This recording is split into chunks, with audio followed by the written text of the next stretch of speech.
In this video, I will be setting up and reviewing the Samsung Ultra HD 4K monitor. This is a 32-inch monitor and the model is UJ59. So let's unbox it.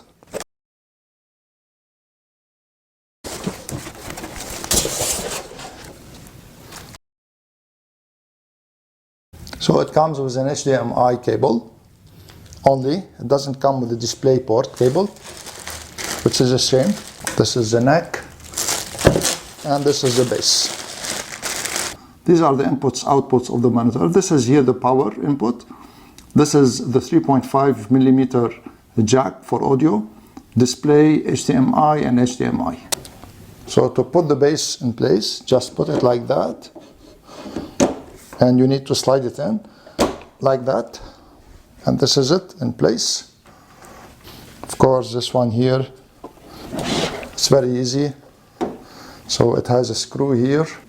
So put it like this and just tighten the screw. It has some also anti-slip rubbers here, which is good.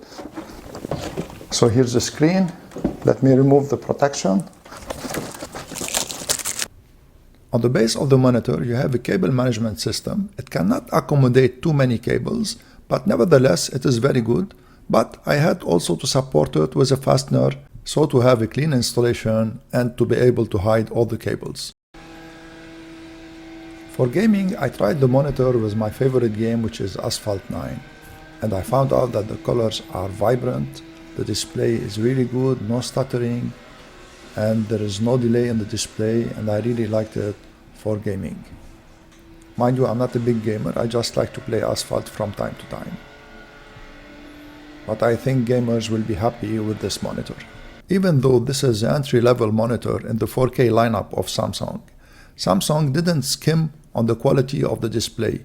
They skimmed maybe on other features like the height adjustment, the lack of USB hub, and the lack of speakers. But really the quality of the display is unbeatable at this price range. So I'm very happy with my purchase.